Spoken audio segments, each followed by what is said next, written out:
Chiefs.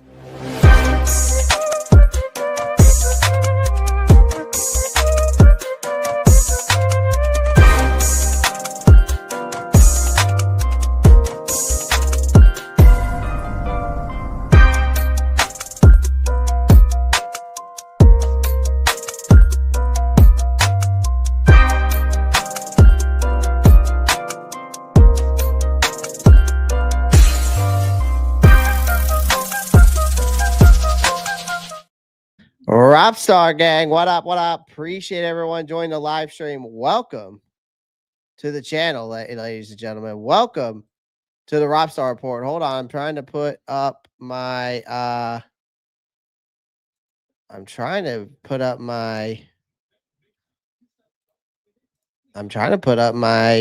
overlay, but it's not working for some reason.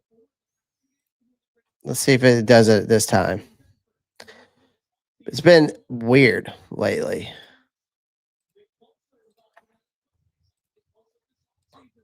There we go. I don't know what's going on with I have no idea what's going on with this with StreamYard, but it keeps messing up my overlays. But anyways, here we are. Welcome back to yet another edition of the Roppstar Report. I hope you guys brought you a little cocktail because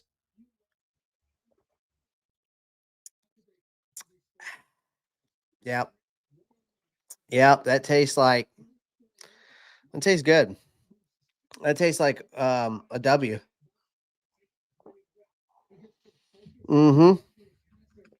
That tastes like a W to me. That tastes like a W to me. Sorry, I don't know why that was so loud. I mean, I appreciate everyone joining the live stream, man. Welcome back. I know it's just stunning to me how this team won. First off, I want to say this to everybody.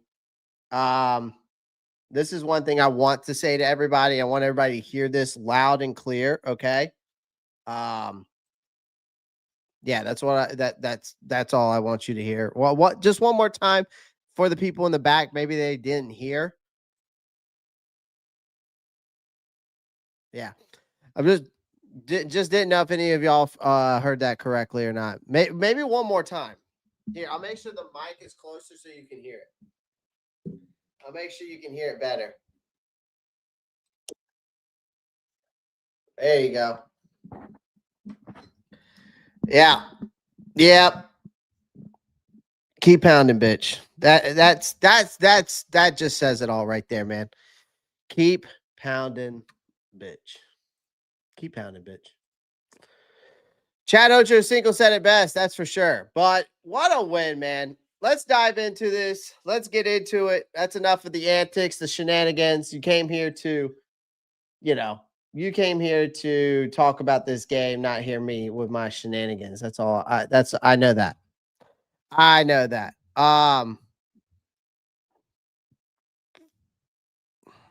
Pretty sure Derek Brown hurt Josh Jacobs. Dude's going to need to work on his skeletal system for life now.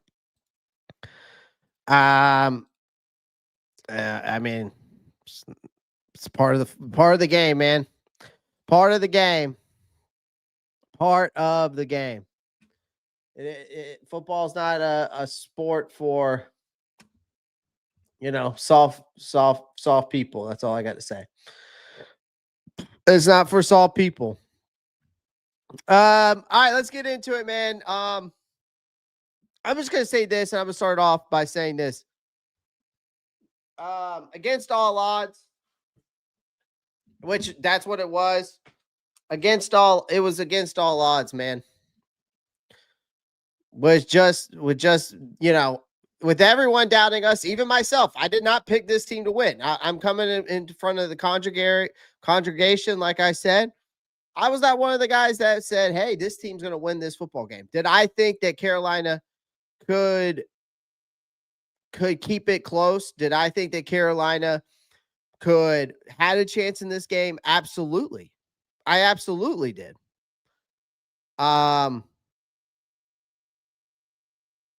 I absolutely did. I said that this was a prove-it game for Carolina once again.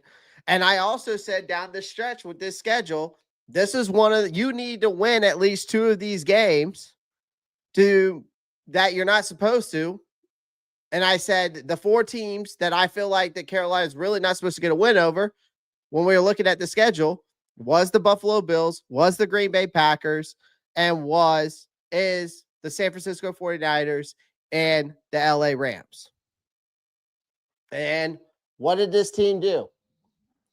This team went out and they go out and they stun the Green Bay Packers at home.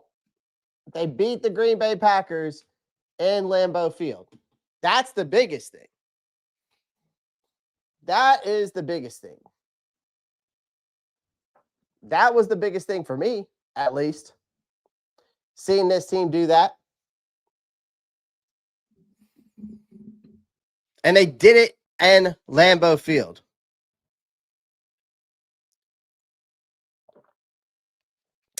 Tastes like victory, man.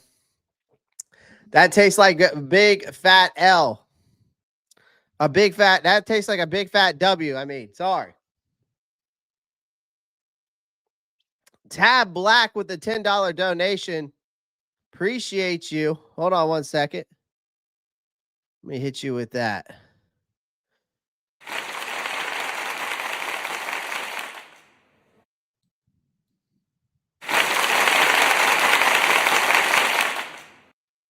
Shout out to you, Tab, for that Tab Black. I appreciate you sending $10. Keep pounding. Absolutely.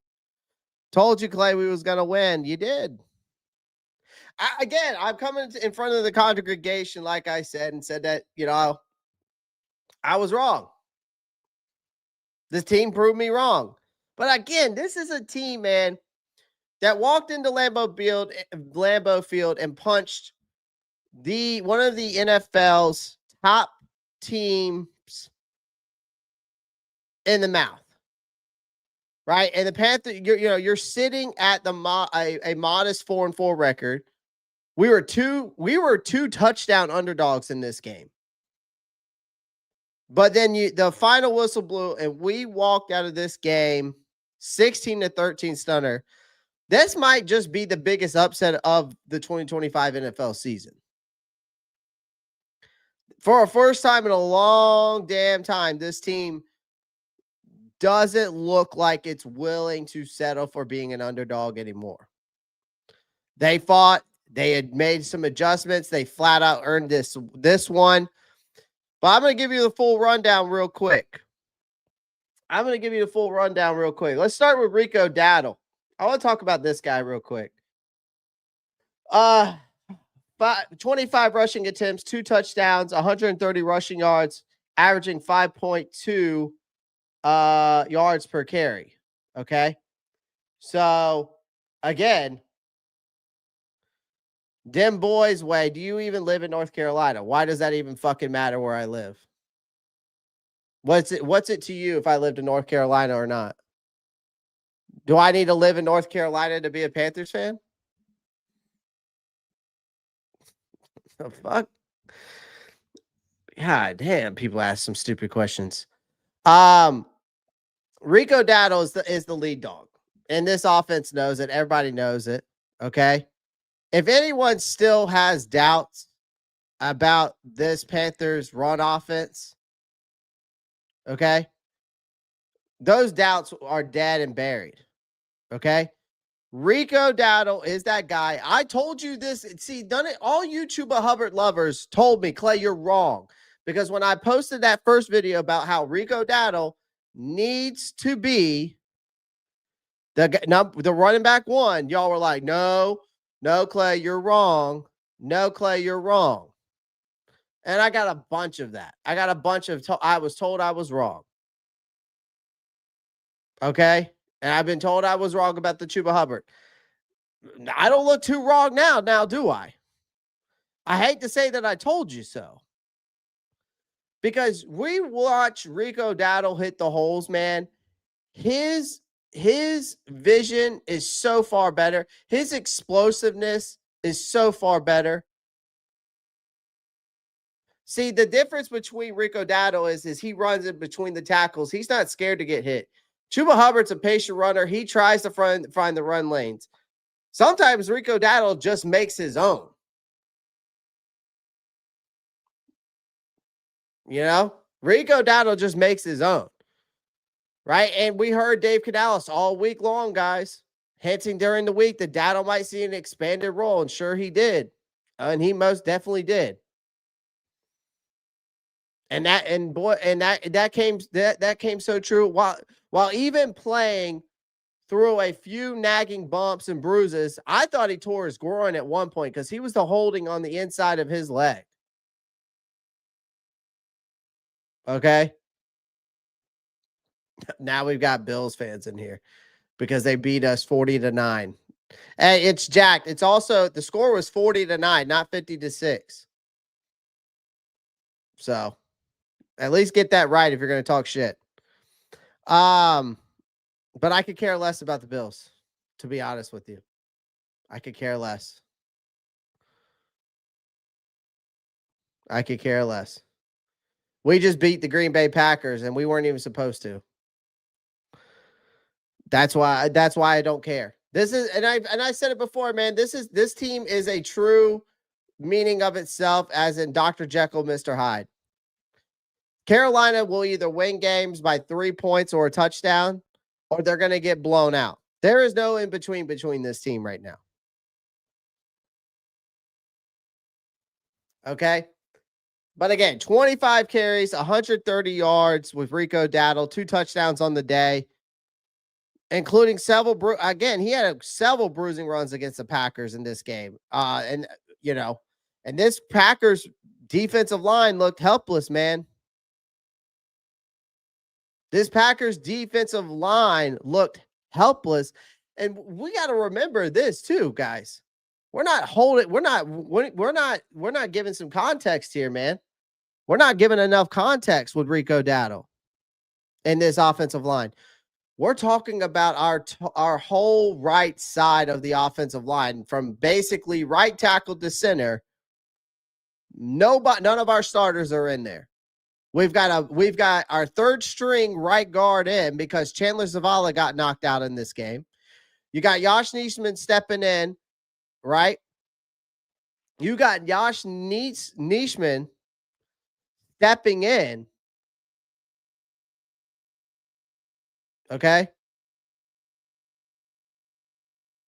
For Taylor Moton.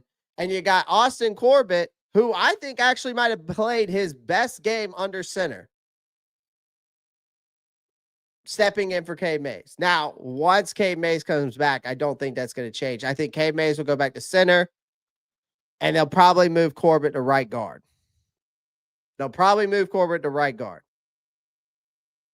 And then if Moton comes back, then of course it'll still be Moton. If not, Josh will step in again.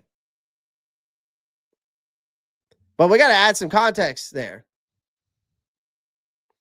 And then we got to talk about Chuba Hubbard. Yeah, he was still around in this game. Still around. It's clear he's now a change of pace guy. He logged 17 yards on 5 carries. Never looked like much of a threat to Dowdle's workload, let's be honest. Unless Dowdle suddenly falls off the cliff. This is his backfield now. And Dowdle is definitely one of my winners in this game. Like, if we're doing studs or duds, and I'm going to go through that while we go break this down. Rico Dowdle's a stud in this game for me.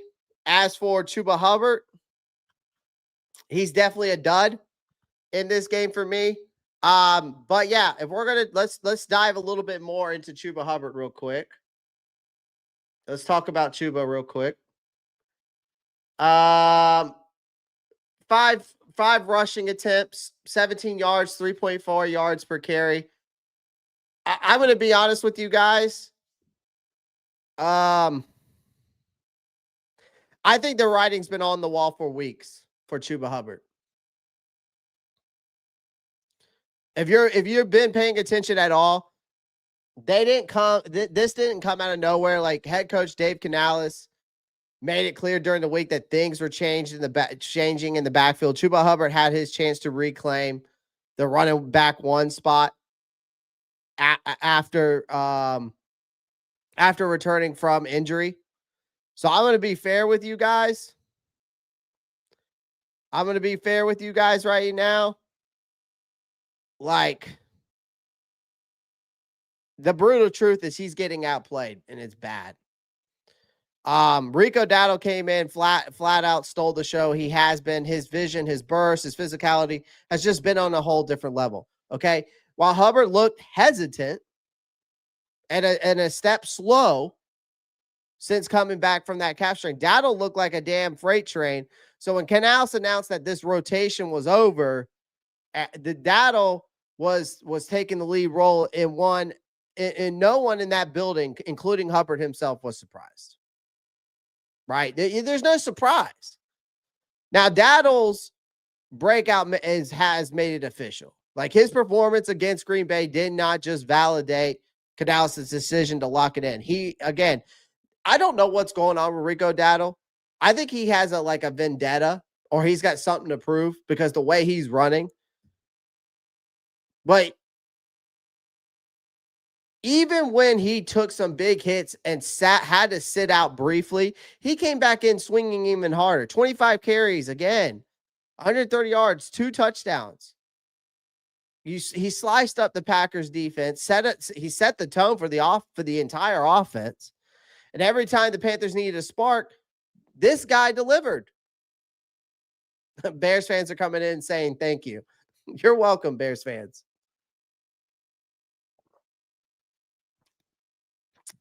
All right. You're welcome. But here's the thing, man. I guess Vikings fans, Lions fans, and of course Bears fans are happy for us. Are happy, and I guess they're happy about it as well. But here's what I'm getting at.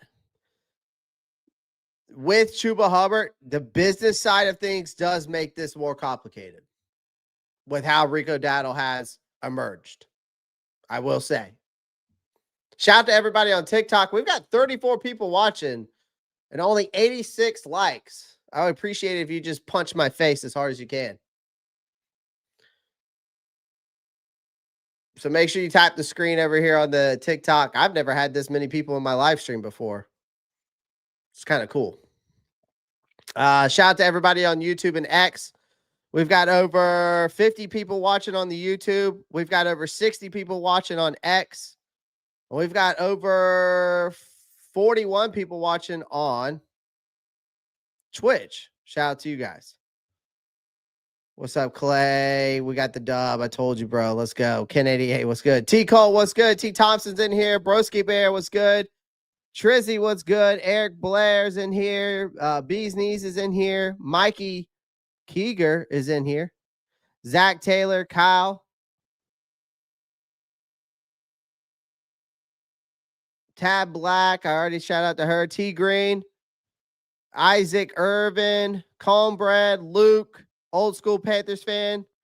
Shout out to everybody over there on the chat on the YouTube channel. But here's the brutal truth about Chuba Hubbard. The business side of things does get complicated now. Because now there's $1 million question literally hanging over the head of this front office. Because the trade deadline comes up this Tuesday. The trade deadline's Tuesday at 4 p.m., if I'm not mistaken. So there's plenty of speculation about whether Panthers might move Hubbard. On paper, I'm going to say this. It makes sense. He's fallen out of favor. His production's dipped. There are teams out there who are desperate for running back depth. But reality gets messy. So for once, Carolina's not really in a position to deal him. Now, there has been multiple reports that says that this front office isn't shopping him, and honestly, that tracks. But Hubbard's still a steady, dependable pro. He's the kind of locker room guy that you know, coaches love. He's not going to pout or cause problems, right? He'll show up, he'll do his job, take whatever snaps is given him. But then there's the contract. You know, Hubbard signed a 4-year extension last season, which does give this Panthers team cost control, but also makes it hard for them to move him because teams looking for a rental running back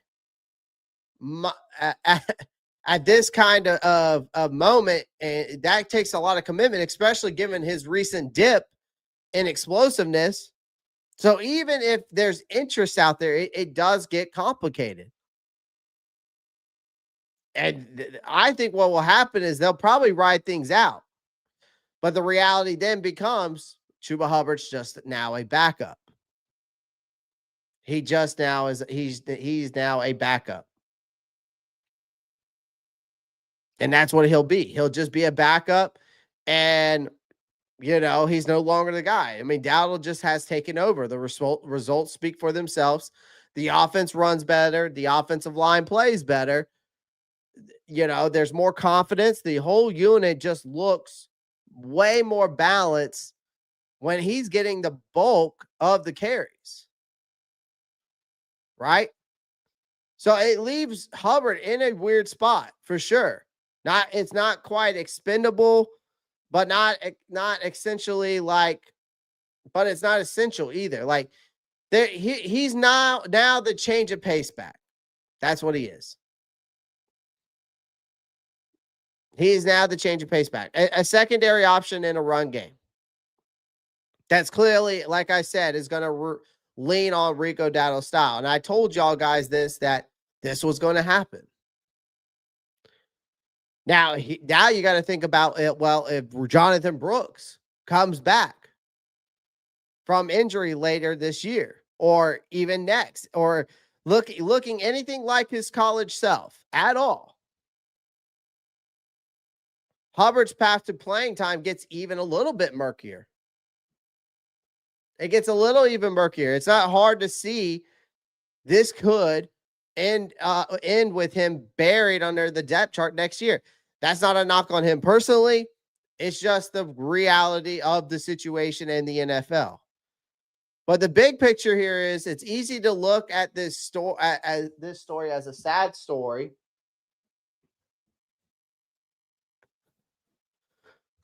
For Hubbard, but it's also a sign of progress, right? For the first time in a long time, you could say that this Panthers offense has an identity. It's about power. It's power football. Like Dave Canales has stopped overthinking it at this point, and he's letting his best back eat. He's trusting the defense to do its part, which what we saw today is that's the case. And asking Bryce Young to manage the game instead of carrying the whole damn weight of this team, and just taking care of the football, being consistent and managing the game, not having to play hero ball, right? And it's working because Dowdle has given this team a heartbeat. And that offensive line, even banged up, is responding well. And for once, this Panthers team looks like they know exactly who they are. And it's not something you can say often about this franchise in recent years, guys. So that's the running back situation right now. It's Rico Dowdle season, RB1 season all the way. Chuba Hubbard's the backup. He's going to be the change of pace back. That's not going to change anything. And again, the brutal reality for Chuba Hubbard is that you're that's where you are. Now, do I see them trading him? I can see a world where they trade Chuba Hubbard. Right now, they might just stick it out. But another thing is the only way I'm trading Chuba Hubbard though, chat, and I'm still sticking with this, is unless you get a 4th round pick for him. And you get a 4th round pick for him, and you get another day 3 pick the next year, and someone's willing to eat his contract. We've already had the Patriots reach out to us, and apparently they're very interested in Chuba Hubbard. But again, this team needs some edge rushing help. This team also needs some linebacker help. I think would not hurt this team whatsoever. So yeah, I would love to get something out of him if they do trade him. What am I going to get out of him? I don't know. I know I can get a day 4 pick. I can get a 4th round pick at least. But I would ask for another day 3 and someone who's willing to eat his contract and eat his salary. T. Thompson coming in and asking a question. Clay, who do we need to win? Seattle or Washington? From an NFC standpoint, we probably would need Seattle to lose, I would assume, because they're 5-2. So yeah, we would need Washington to beat Seattle. I'm loving work tomorrow. Yeah, the Hornets got the dub. I saw that. I didn't get to watch any of the game. I might go back and watch the highlights. The Hornets did win though, which was nice. I'll have to go back and watch the highlights. Actually, I have YouTube TV, so I can probably go back and watch the whole game if I want to. Christian, what's good, man? Appreciate you joining the live stream. Shout out to you guys in the chat. Shout out to you guys, everybody on TikTok. Shout out to you. TikTok, y'all about to die. Like, my phone's about to die is what I mean. Fuck. There we go. There we go. Fix you. My phone's about to die. That's what I meant. Not anymore, though. Y'all ain't going to die now. All right, let's move on. Give you my next big takeaway from here is let's talk about Bryce Young and his performance in this game.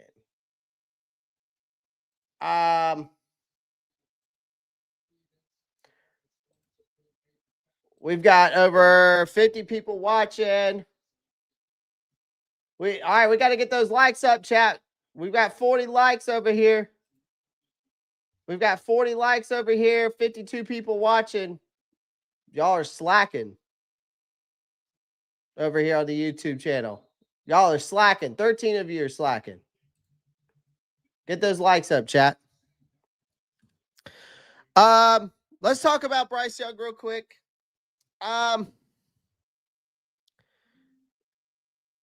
I'll say this. Let's be real. It wasn't an easy game for them to throw the football in this game. All right. You could tell that Bryce Young was also rusty coming off that injury. Lambeau Field was the best, man. Like, we're talking about winds up to close to 30 miles per hour, cutting across the field, screwing with the trajectory of just about every deep pass. Young, Bryce is facing one of the league's toughest defense, in my opinion, but also you're facing against Mother Nature with this win. And it showed early in this game. I mean, the first drive looked promising until it didn't. After a solid march down the field, into the red zone, Young tried to fire past a rookie, Jimmy Horn Jr., but that ball just fluttered off his hand like it caught a gust midair in this game. The Packers safety Xavier McKinney made him pay with a red zone interception that killed the Panthers' momentum.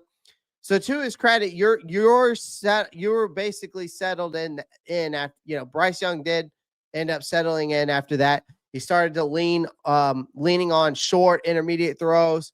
He connected with XL and Tedero McMillan. I thought he had a couple of impressive completions that cut through the wind like darts, to be honest with you. You could see the rhythm slowly coming back. And again, it wasn't perfect, man. I mean, not even close, but considering the weather, the injuries, the fact that his ankle's probably still, barking. Young held his own, man. Young held his own. Austin Wright, what's good, man? Mint City Matthew, what's good?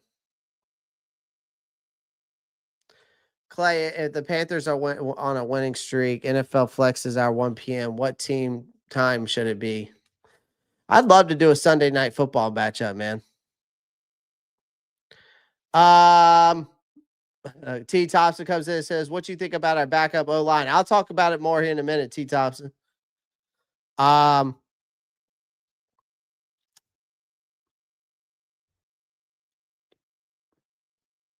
But it wasn't perfect. Bryce wasn't perfect in this game.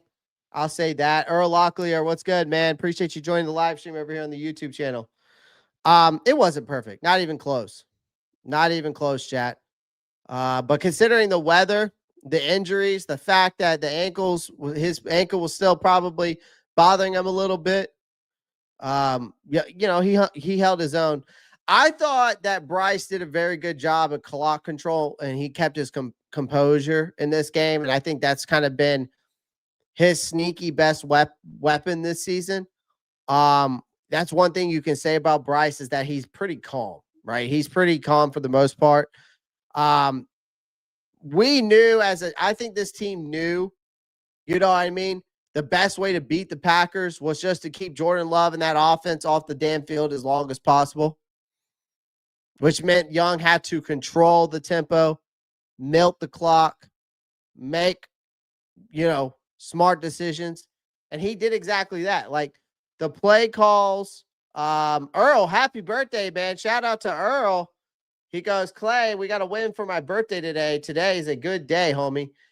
Happy birthday to Earl.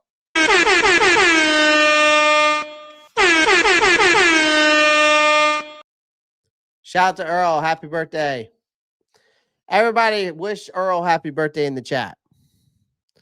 Put some W's in the chat for Earl or some HBDs.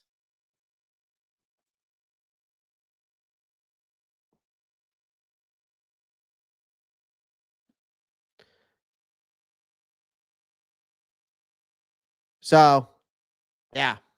Happy birthday, Earl. I'll say this too. Bryce had to control the tempo. He had to milk the clock. He had to make some smart decisions in this game. And he did exactly that. The play calls were coming in. Young looked committed. I felt like he looked comfortable in commanding the huddle.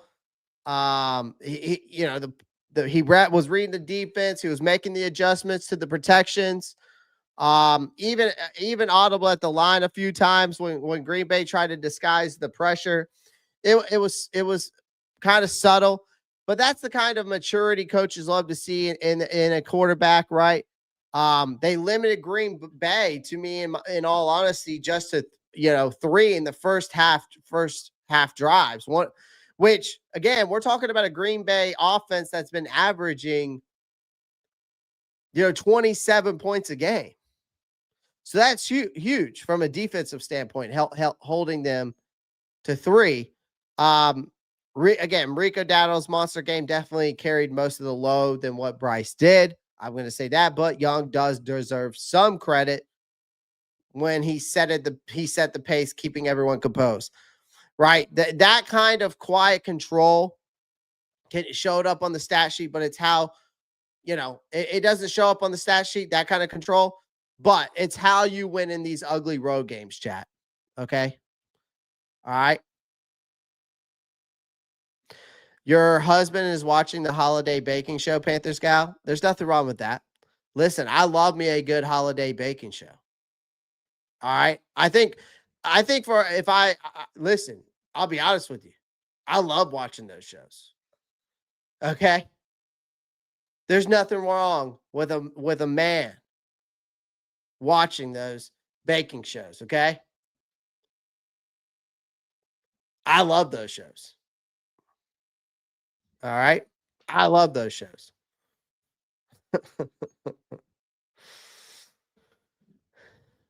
But the ankle, again, Bryce Young's ankle, it held up just fine. I don't think he's 100% yet, based off of what I saw. he wasn't hobbling, so that was good.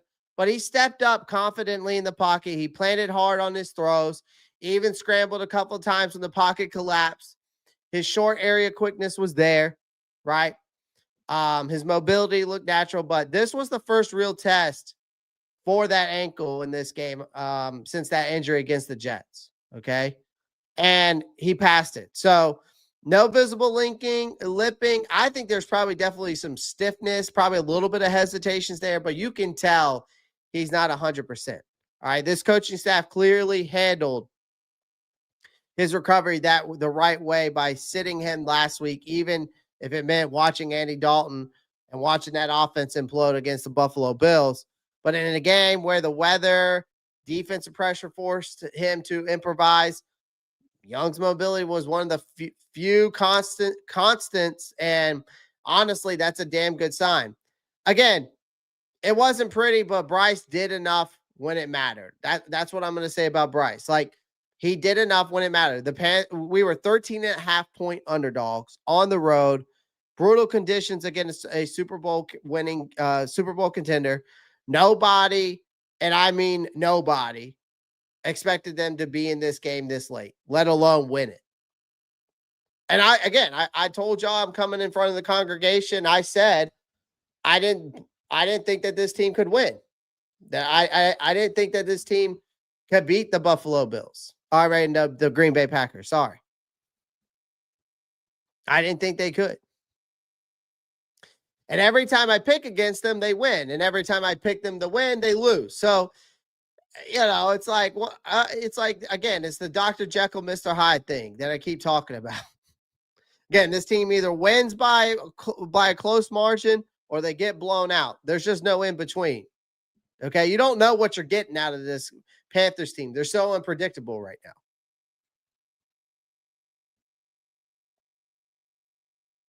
But I'm going to say this about Bryce Young in this game. When they tied it up in the final minutes, you needed your quarterback to lead a drive down the field for the win. Bryce Young, to his credit, delivered that. And that's when it mattered the most. He didn't light up the scoreboard. He didn't light up the box score. He didn't throw a touchdown. But he made the right decisions down the stretch, including that clutch throw to Jalen Coker under heavy pressure that kept the chains moving.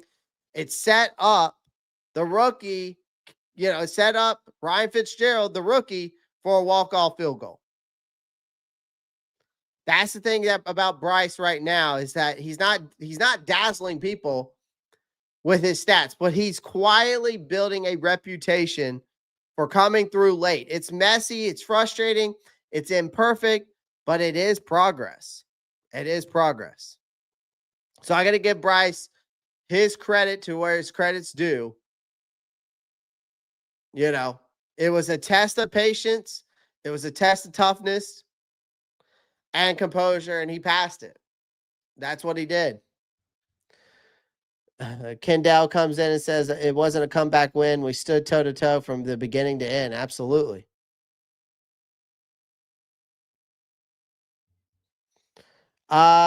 Keep picking us to lose, Clay, because we keep winning. You're right. Maybe I should. I should maybe get this team to win. All right.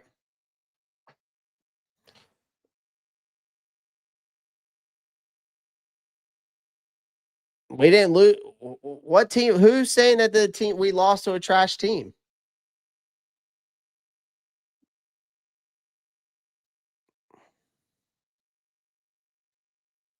Now, Brandon, we don't let Chuba walk. You trade. You'll make a trade, if anything. So, shout out to Bryce, man. He had a good game. He's a little rusty coming off that ankle injury, but nothing too crazy.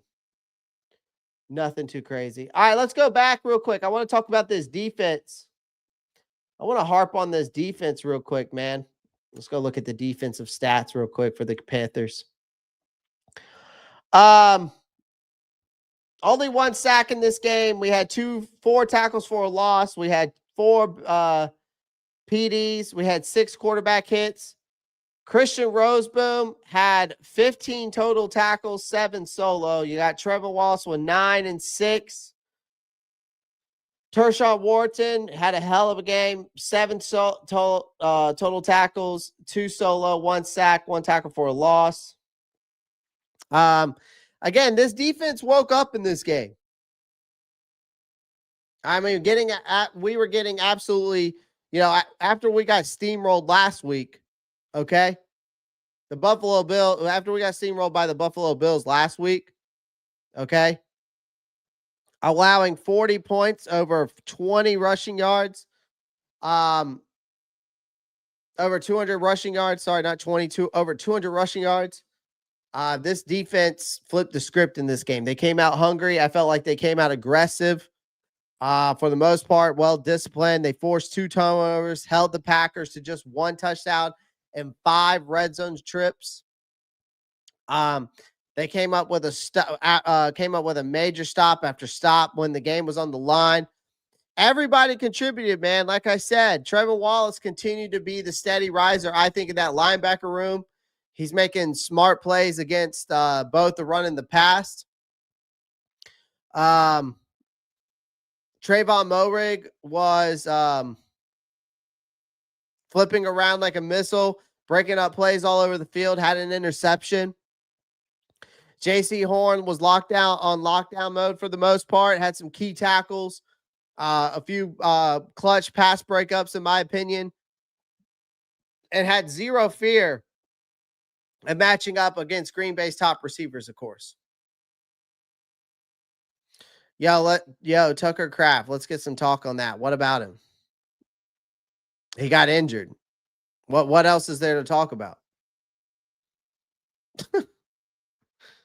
Up front, Tershawn Wharton found consistent pressure, and he grabbed the team's only sack. Unfortunately, we got to get some sacks, man. We got to get some sacks. That's the only thing that I'm still not satisfied with this team yet.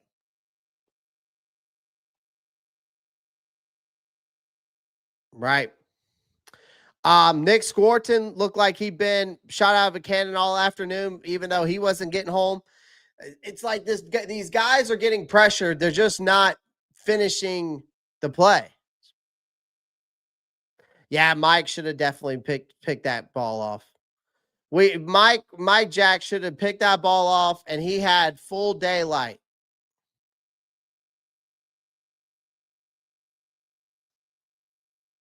He had full daylight. That would have been a pick 6 if Mike Jack would have caught that ball.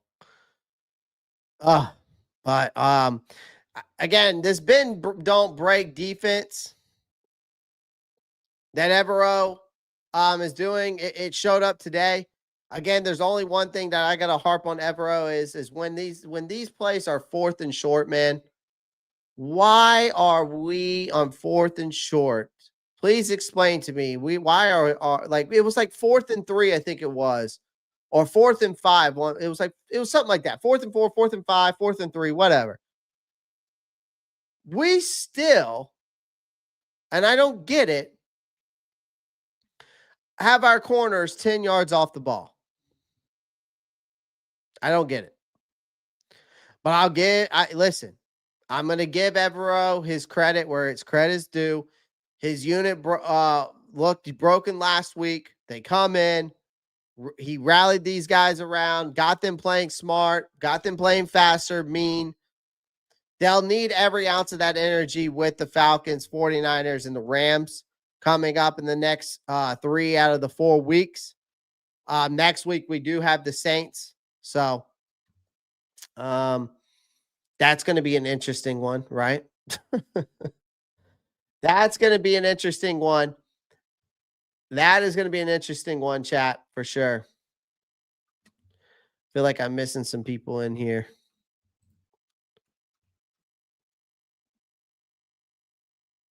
We held Micah Parsons to 1 pressure, bro. That's a career low for him. It's crazy. It's crazy.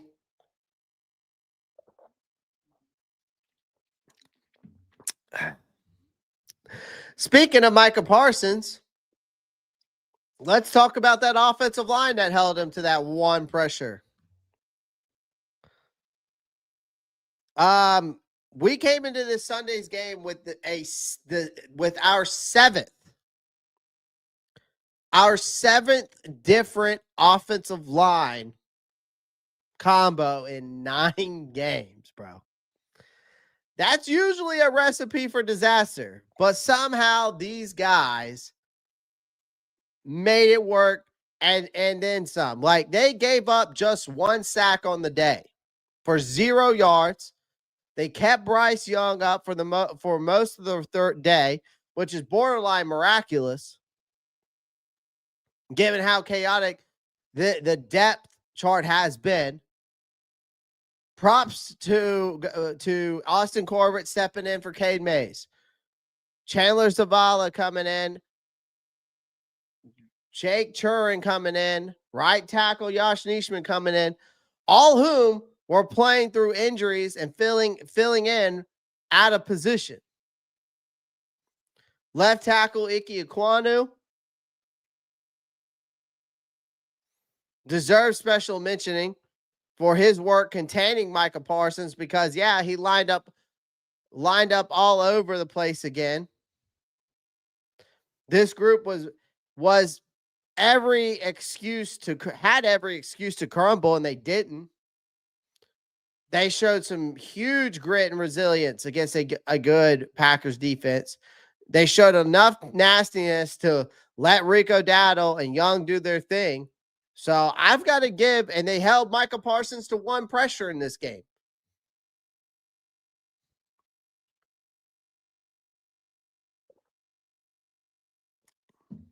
One pressure. The offensive line did 1 pressure,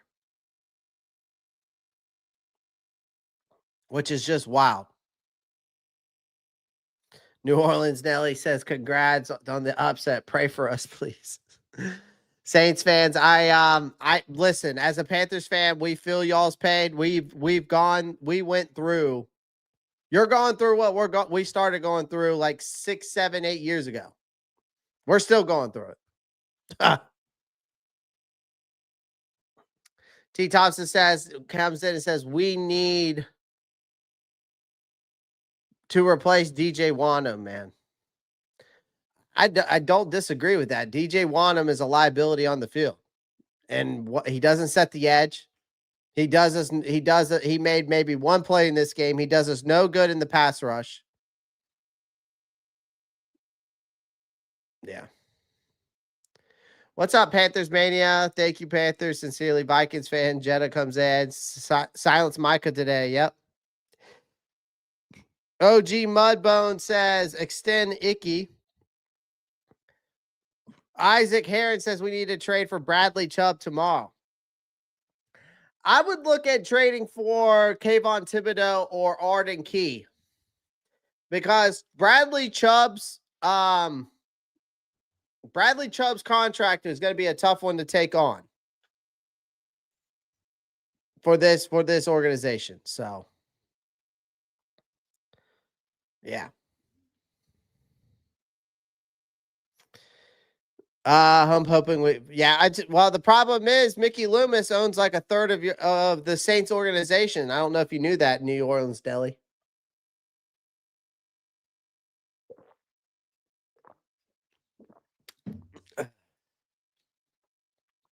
You're not slick, Clay. I heard that. What'd I do, Zach? What? Not 6'7"? Did I do the 6'7" thing without knowing it? Did I really do the 6'7" thing? Oh no. Oh no. Without even knowing, I did it, huh? 2 pumps and a flag is crazy. Yeah. Oh, the 6, 7, 8 weeks I did do it. Damn. The 2 pumps flags is crazy, bro. He was just doing the Key and Peele skit, man. He was just doing the Key and Peele skit. So, hey, nothing wrong with that. All right, let's get into some more studs and duds. All right, I talked about Bryce. I talked about Rico. Let's talk about my guy who might end up becoming the face of the franchise at some point. Let's talk about Teteroa McMillan real quick. Nothing crazy about him. All I'm going to say is this guy just keeps impressing me every time he steps on the field. He had a breakout game. I thought he had a breakout game last week, right? With, the 90-yard game against, he had basically a 100-yard game against the Buffalo Bills. And followed it up with another quietly strong game in this one, especially given the miserable passing conditions with 30-mile-an-hour winds. All right. He caught 4 out of 6 targets, right? For a team high of 46 yards. Working through tight coverages, heavy wind to give Young a reliable outlet. He's definitely the wide receiver one. It's just no question about that. His route running, his hands, his chemistry with Young, it improves every single week. We see it. Once the Panthers passing game finally clicks, this kid's going to explode, man. This kid's going to explode. Casey Davidson, he probably will get traded. Derek Brown's the face of the franchise. Yeah. I would argue Rico is the face of the franchise. You could make a case for it.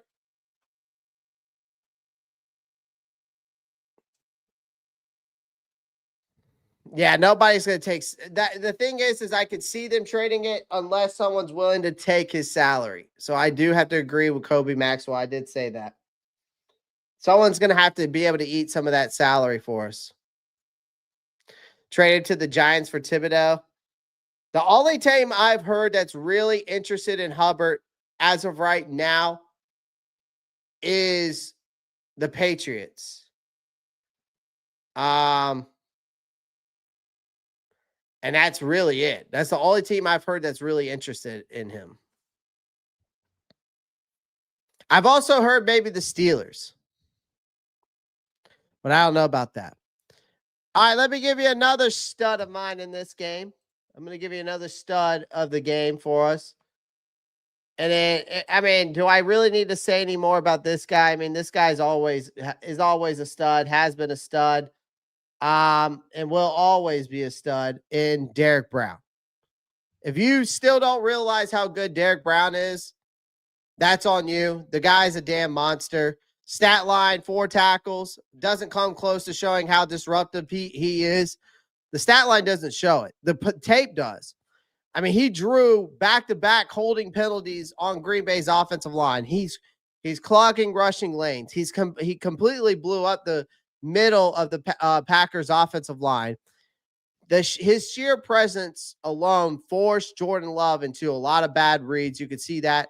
It helped free up his teammates to make plays. For example, Turk Wharton, who had a great day today, which we're going to talk about him next. He might not be the flashiest, but he is the heartbeat of this defense, and we can tell we missed him from last year.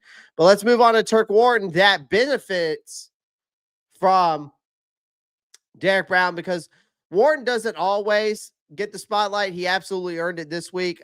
He was responsible, again, for our only sack in this game. Recorded 7, a season high of 7 tackles, consistently generating pressure up front. His motor didn't stop in this game, chat. Played a huge role in keeping Love uncomfortable all afternoon. When the Panthers front 4 plays with this kind of intensity, they can hang with just about anyone, right? They can hang with just about anyone. So again, shout out to those guys. Another couple of other studs I'm going to give a shout out to is Christian Roseboom. Christian Roseboom. I'm going to talk about cleaning up the middle real quick. Christian Roseboom racked up a season high of 15 tackles in this game. While I'm also going to say Tre'von Wallace was a stud in this game because he added 9 more. So these guys have continued to get better and better each and every week. They're getting steadier. They're improving week after week. They were relentless in plugging holes. They were taking some great angles, right? They were preventing Green Bay's run game from really getting into a rhythm. Those two quietly set the tone of the defense that looked I thought, completely rejuvenated since last week's meltdown against Buffalo. Another stud I'm going to give a shout out to is Tre'von Moehrig.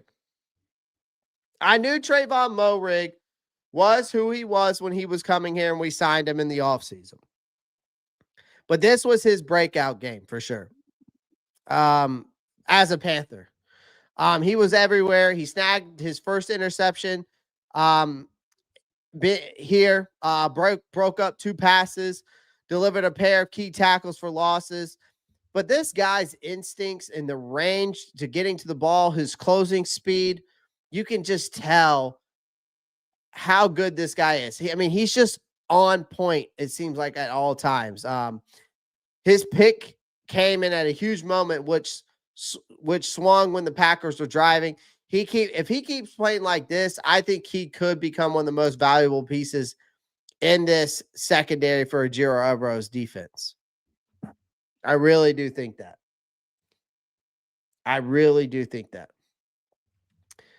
Wanham's got to go.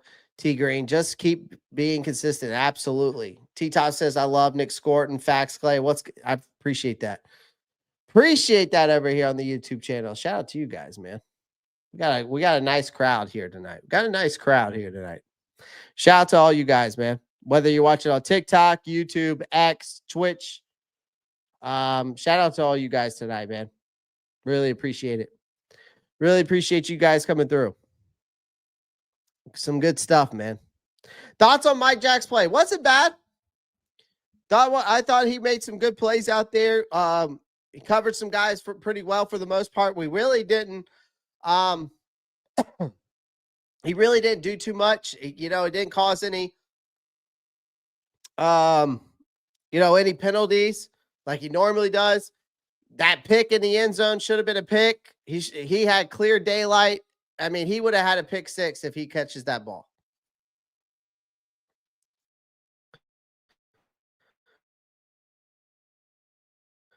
So, again, it was good. But I'm going to give a huge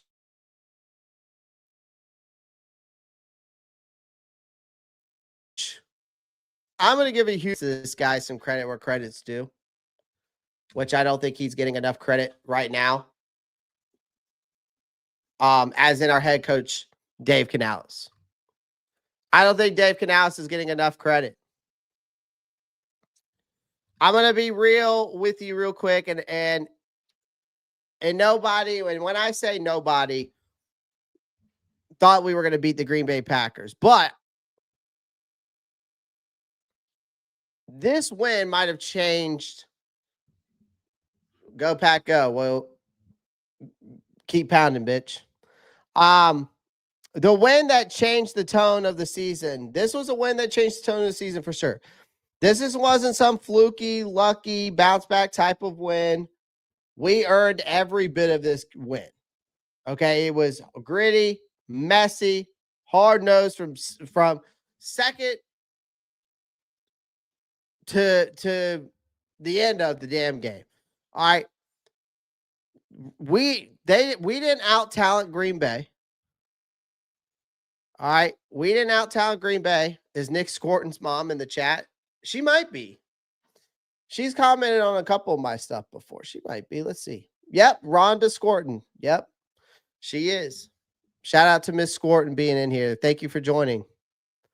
They didn't run up the score. Okay. They just outfought them. I think with the Packers offense sputtered. Jordan Love looked rattled for most of the afternoon. But again, why I'm talking about Dave Canales is we have to give him credit where credit's due. Dave Canales has these guys believing again.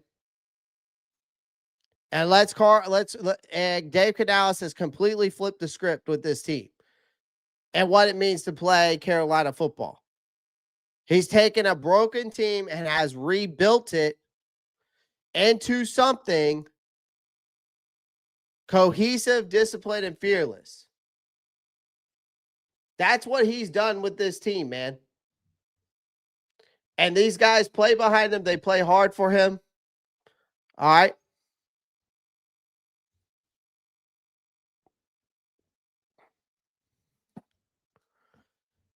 Y'all go follow Miss Rhonda. Go follow Miss Rhonda Squarton on TikTok. She's here. She's here. Go give her a follow. Go give her a follow.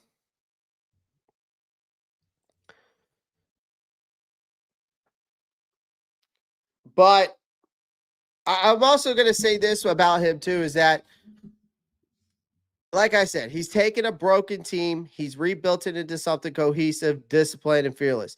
There's been no gimmicks. There's been no fake motivation, I feel like. And no, we're not building. No, we're not rebuilding by be patient excuses. We've just been playing honest football, and we've been showing a lot of accountability. I think every player knows their role. Every coach knows the plan. Every staff feels like has a purpose now at this point. So I got to give Dave Canales credit, because this team doesn't flinch anymore.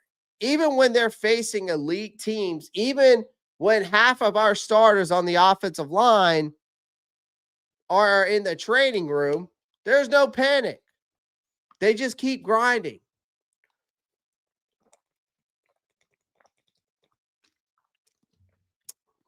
Miss Squarton, we need more traveling fans. Rally them up, Miss Squarton. Rally them up. Rally them up. I know you can do it. I can't. I can only do so much as a content creator. I listen. I would love to help getting more fans to travel. I would love to help. Maybe if I get big enough as a content creator, maybe I can do more. I don't know. If that's ever possible. I would definitely need at least 10K on TikTok to help with that. We're almost at 10K on YouTube. But here's the thing. This team doesn't flinch even when they face elite teams. Even when half of their starters are in the training room, like I said, in that look, like our offensive line, for example, there's just been no panic for this team, and they just keep going. And I think that's what fans have been whispering for weeks. That, that this feels different. The energy is different. The effort feels different. Right? The sideline chemistry, you see it. The coaching tone. That was a cool gift. Thank you, Jim Perry. I don't even know what that was, but that was a cool gift. Thank you. The way this locker room carries itself, all of it screams that the Panthers finally have something really cooking. And again, it's not perfect, but it's damn promising. Like, look, nobody's saying this team is ready. I think, to me, nobody is ready to make this team a playoff push. I want to say that the Panthers are still rough around the edges. Like I said, this team either wins close games or they get blown out. We are the perfect example of Dr. Jekyll, Mr. Hyde. There's just no in between right now. Like, for example, Bryce Young still has his growing pains. This offensive line is basically playing a game of musical chairs. The roster does have some holes on it, but no one's denying it. But I would say the difference is that the foundation does feel solid. Okay? You've got a young quarterback in Bryce who's showing some resilience. He has his flashes of brilliance as well. We have a defense that can stand 10 toes down with anybody in the league. We've got a head coach who's not afraid to make adjustments, who's starting to be more aggressive, starting to be more creative, even mid-game. something that has practically forbidden anytime during the Matt Rule era or the Frank Wright era. You remember those years basically between those guys when we had every press conference that was filled with empty, we're building something special here, cliche bullshit, while this team got smacked around every Sunday.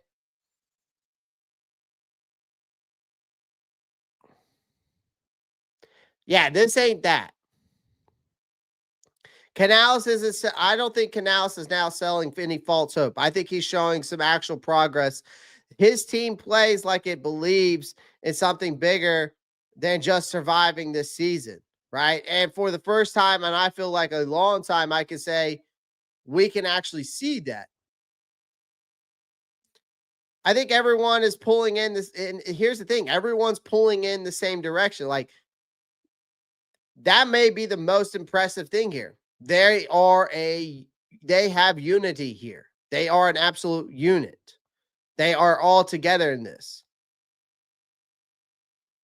There's no finger pointing. There's no behind scenes drama. There's no sense of chaos. The players have completely bought into Canales' system. And even when they were 1-6 last year, nobody checked out, nobody quit. That was a huge shift from there, from what we've seen in the past few years. Whenever a bad start led to panic, firings, locker room leaks. We started out 0-2. LY. Did you see Ocho Cinco's tweet? No, I'll go check it out though. I'm sure he said something funny. This team's got a backbone now. They know that they're not perfect, but they play like a group that that cares about fixing it together. Like, that's a culture shift, I think, in itself that we've been begging for. We haven't really seen a team play like this together, right? And I think that this win in itself, I'm going to say this in some closing words. This win in itself put the entire NFL on notice. Make no mistake about it. Every team around the league saw what happened on Sunday. Today. A battered, young, underestimated Carolina team walked into that Lambeau Field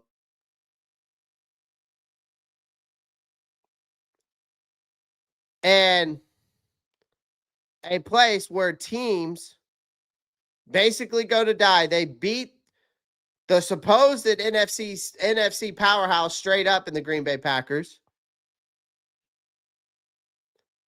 That's not luck. That's growth, ladies and gentlemen. That is absolute growth.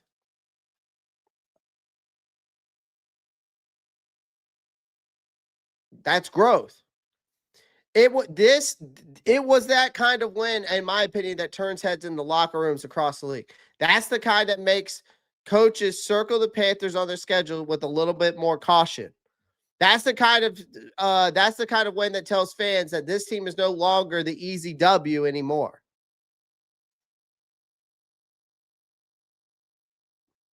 With a string of winnable games coming up, I wouldn't be shocked if this team can continue to roll, right? I think that here's the thing. We've been sold, as Panthers fans, we've been sold hope that never materialized. Bad hires, bad rosters, bad vibes, just a bunch of stuff. It was just rinse and repeat. Disappointment. OG Mudbone, Bryce missing wide open throws. You couldn't make any throws downfield, man. You got 30-mile-an-hour winds in that game. Yeah, I think Bryce did miss some throws for sure. Okay. But there was also throwing it deep or intermediate. It was tough for him in this game. I don't disagree with that. He definitely missed some throws, but it's kind of tough when you got 30-mile-an-hour winds. We do have to put some context into that because we saw some bad passes in this game, not only from Bryce, but from Jordan Love as well. But I'm going to say this. Dave Canales has this team believing. I think Bryce Young is growing on his own. I do still think there's some growing pains, just like OG Mudbone is talking about in the chat here. I do think that this locker room's got that dog mentality that's been missing since peak Cam Newton days. There's still a lot of work to do, no question about that. But I do want to say, for once, and Carolina's not just talking about the future. They're actually building it, right? One win at a time here. So after that win in Green Bay, it's basically official. This year and this team feels different. I'm not saying we're going to win the Super Bowl. I'm not saying we're going to make the playoffs. I just know that I see a total different culture shift from this team. And I got to give kudos to Dave Canales for that. Julian, where did I get this shirt? Crazy enough, I got this shirt from Aeropostale for $20. Got this shirt from Aeropostale for $20, and it's got Carolina Panthers on the back. $20 on Aeropostale. Shout out to Aeropostale. They got some cool stuff over there.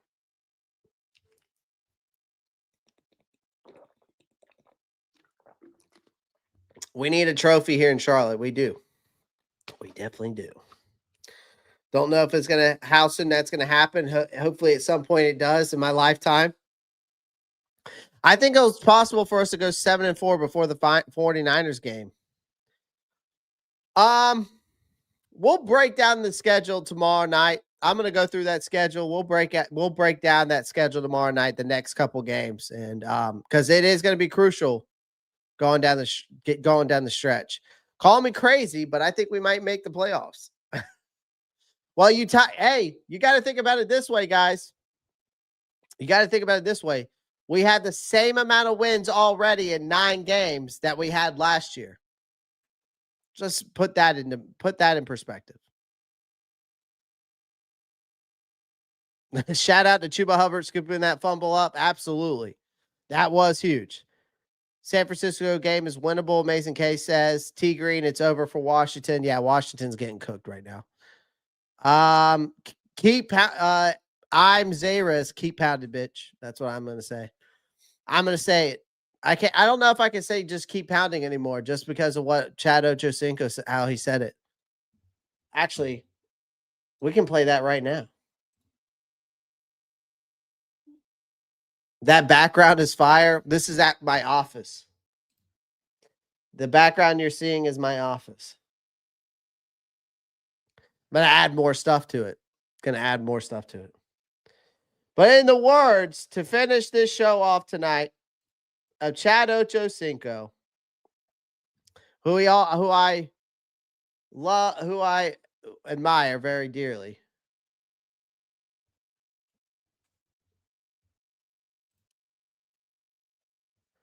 Keep pounding, bitch. All right, I'm out of here, guys. I'll see y'all tomorrow night. We'll break down this schedule going forward. I appreciate everyone joining the live stream. If you're on TikTok, make sure you follow me here. You can follow me on YouTube or X. I'm very active on all the social media. Link is in my bio. YouTube. Appreciate all you guys. Make sure you pound the like button, hit the subscribe button. And if you're on X, drop a follow. That's it. That's all I got to say. Other than that, all I got to say is this. All right. Peace.